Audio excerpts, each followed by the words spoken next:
lá no Salmo 119, no versículo 80, 89, 89 não, 96, diz assim: a toda perfeição vi limite, mas os teus mandamentos são amplíssimos. A toda perfeição, em toda a perfeição, há um limite. Nós nos deslumbramos, nos impactamos com a beleza daquilo que Deus criou, quando olhamos para o céu, por exemplo, quando olhamos para o mar, quando olhamos para a natureza, para os animais, para as flores, quando a gente repara em toda a perfeição da beleza, da harmonia que Deus, Ele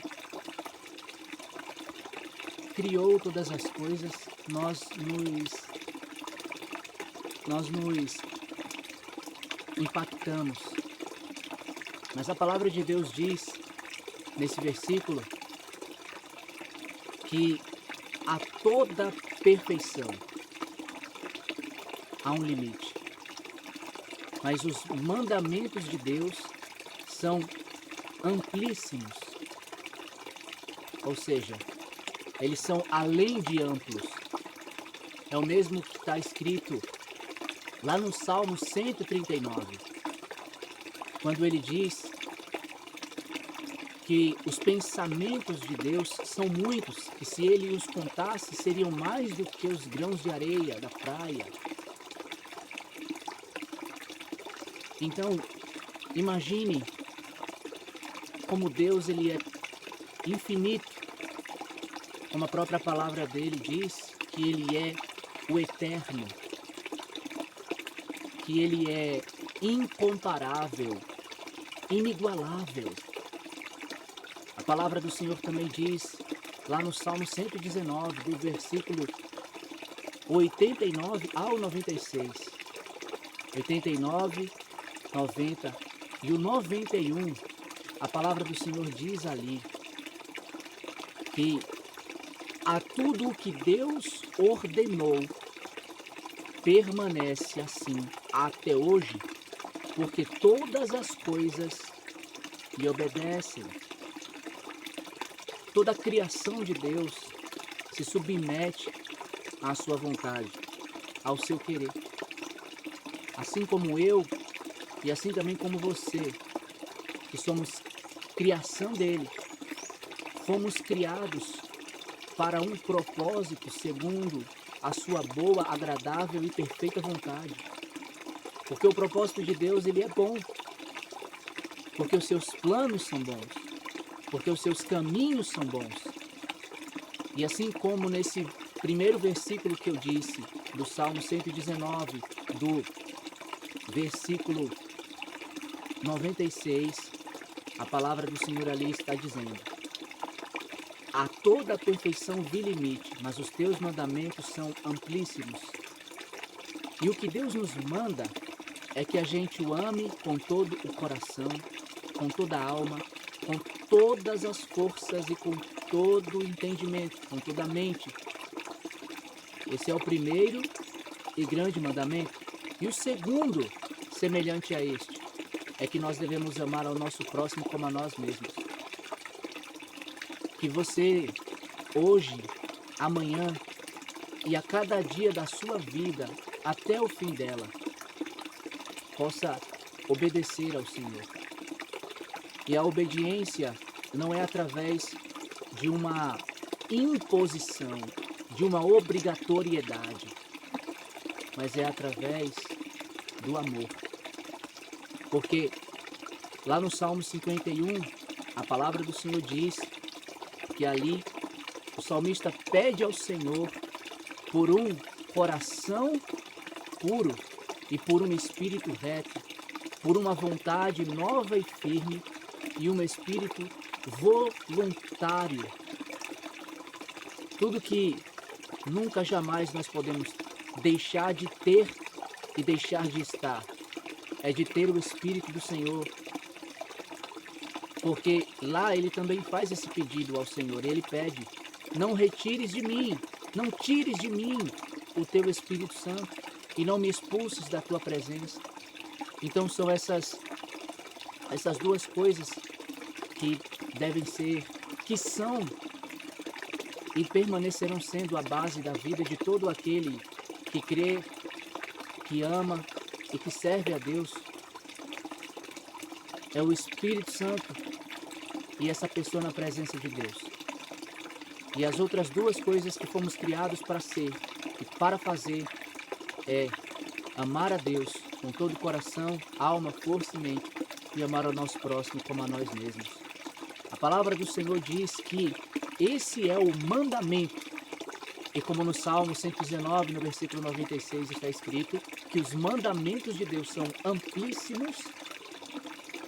Esse é o mandamento que o Espírito Santo, ele colocou em nosso coração.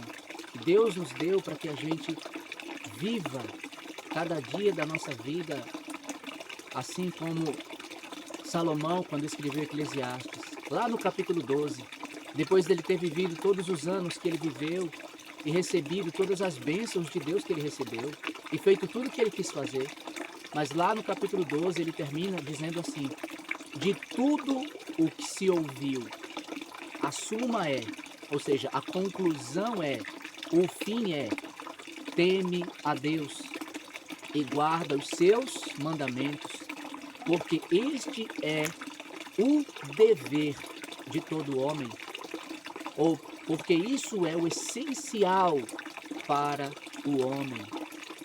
E o versículo abaixo dele diz: porque Deus há de trazer a juízo todas as coisas, sejam elas boas ou ruins, feitas às claras ou às escondidas. Portanto, que nós possamos perseverar todos os dias na oração, na comunhão, em negar-se a si mesmo, em esvaziar-se de si mesmo, em se entregar ao Senhor, em depender, em confiar, porque Deus, ele quer que a gente viva uma vida de intimidade com Ele, que tenha uma amizade com Ele, que cultive um relacionamento com Ele. Mas isso só pode ser possível através da sujeição a Ele, da submissão a Ele.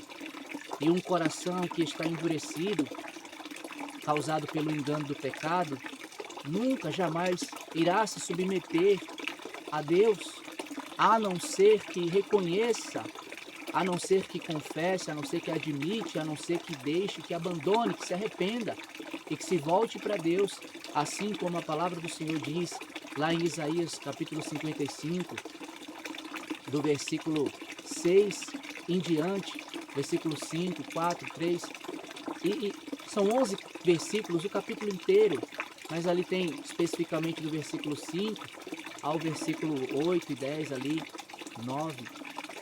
Como diz lá em Joel, no capítulo de número 2, versículo de número 12 e 13, como diz lá no Salmo 103, em todas as palavras o Senhor, ele sempre vai dizer que, como em Jonas capítulo 4, versículo 2, o Senhor, ele sempre vai dizer que é Deus misericordioso, benigno, perdoador, paciente e que está pronto para perdoar, que está pronto para receber.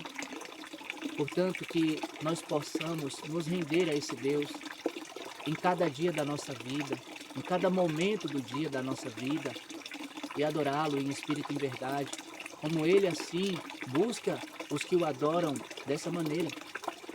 Não é performance que Deus procura ou espera do seu povo, mas é coração sincero, coração quebrantado e rasgado, porque os lábios eles podem até falar, a língua ela pode até orar, a boca pode até pronunciar, mas se o coração estiver longe do Senhor, se o Senhor não for o centro desse coração, então tudo isso que está sendo falado, sendo feito, dito pela boca, nada passa de uma vã, de uma ilusão, de uma mentira, de uma enganação, de uma hipocrisia. Mas quando verdadeiramente o nosso coração está rasgado diante do Senhor, e é como o Senhor diz, esse povo me honra com os lábios e me ora com a boca, mas o seu coração está longe. Então, se o coração está perto de Deus, então é isso que agrada ao Senhor em nossas vidas. E que o meu e o seu coração possa cada dia aprender a estar perto de Deus, a estar sujeito à sua vontade e ao seu querer. Que Deus abençoe sua vida, em nome de Jesus, enchendo você cada dia mais com seu Espírito Santo, te capacitando, guardando e livrando, e te fortalecendo diante de toda a caminhada e o propósito que o Senhor tem colocado na sua vida. Não deixe de olhar para o Senhor, porque quando nós tiramos os olhos do Senhor e olhamos para nós mesmos, nós fracassamos. Quando nós tiramos os olhos do Senhor e nós olhamos para a situação, nós pensamos em desistir. Mas quando, em meio às nossas limitações e em meio a qualquer que seja a tribulação, a provação, a tentação, a aflição, os nossos olhos permanecem em Jesus, o Senhor nos guia. Assim como Ele prometeu no Salmo 32, versículo 8 e 9, como Ele diz, instruir-te-ei e ensinar-te-ei o caminho por onde deves seguir. Guiar-te-ei com os meus olhos. Não seja como o cavalo ou como a mula, que precisam de cabresto e rédea para que obedeçam. Ou seja, Deus mesmo garante que Ele nos guia, Ele é conosco, Ele é por nós e Ele nos guia. E Ele não quer que sejamos como o animal que precisa de um cabresto e rédea, que precisa ser puxado, chicoteado para que obedeça. Não, Deus quer que a gente aprenda, como Jesus diz em Mateus, capítulo 11, versículo 28, aprendei de mim, que sou manso e humilde de coração, e vocês encontrarão descanso para a minha alma, para a sua alma, porque o meu fardo é leve e o meu jugo é suave. Jesus está dizendo que a minha alma, que a sua alma, encontra o descanso que está nele, nas palavras dele, na presença dele, na direção dele. Portanto, faça como em Hebreus capítulo 11, a palavra do Senhor diz, fixando os olhos em Jesus, autor e consumador da nossa fé. A palavra do Senhor diz que Ele é o autor e consumador da nossa fé. E lá está escrito, para que vocês possam correr com perseverança a corrida marcada. E o versículo 3 diz assim, e o versículo 2 ainda termina dizendo, Ele, tendo a promessa da glória, de uma alegria, não teve ali como por vergonha, né? Como que rejeitar aquela vergonha que ele passou. E a palavra do Senhor diz, mas pela alegria que lhe fora proposta, suportou a cruz, desprezando a vergonha. E a palavra, e o versículo 3 termina dizendo, pensem naquele que suportou tal oposição dos pecadores contra si mesmo, para que vocês não se cansem e nem desanimem. Gálatas, capítulo 6, versículo 10. Do 6, na verdade, do 1 ao 10. Mas ali especificamente do 6 em diante diz que o que plantamos, colhemos. Se plantarmos na carne, colheremos corrupção e morte. Mas se plantarmos no Espírito, colheremos vida e paz, como em Romanos capítulo 8 também está escrito. Mas ali diz, para que nós não nos enganemos, porque ninguém escarnece de Deus, ninguém zomba de Deus, porque o que o homem plantar, isso também colherá. Se plantar na carne, colhe a morte, se plantar no Espírito, colhe a vida, colhe a paz, colhe a alegria, colhe a vida eterna. Mas no versículo de número 10 ele diz, e não nos cansemos de fazer o bem, pois se não desanimarmos, chegará o tempo em que faremos a colheita. Em Hebreus, capítulo de número 10, versículo 19 diante, nos diz que nos foi aberto um novo e vivo caminho para que nós possamos entrar por esse caminho, tendo o acesso a Deus, encontrando no Senhor aquilo que só Ele pode nos dar. Sua graça nos basta, seu poder nos fortalece em nossa fraqueza, Porque é no momento da nossa fraqueza que nós realmente somos fortes por causa da força de Jesus. Porque o Senhor diz que todas as coisas podemos nele que nos fortalece. E ele, segundo a sua grande, gloriosa riqueza em Cristo Jesus, suprirá todas as nossas necessidades em Cristo Jesus. Por isso, meus irmãos, meditem na palavra que eu deixei aqui para vocês, cada uma delas, Hebreus capítulo 10, versículo do 19 ao 25, como eu disse agora, especificamente até o 31.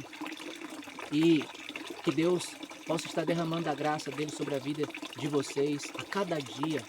E em nome de Jesus, os fortalecendo no Espírito Santo, os revestindo de toda a sua armadura, os cobrindo com o seu sangue, os cercando por todos os lados com a sua presença e colocando o seu nome na frente de vocês, e as suas asas poderosas e a sua mão aberta estendida sobre a nossa vida, para que nós possamos ter a sua vitória sobre toda a batalha e até o fim da nossa vida, e o último fôlego que houver em nós, a gente dar glória a Deus, a gente render graças a Ele e a gente proclamar o evangelho da sua graça e falar a mensagem da cruz.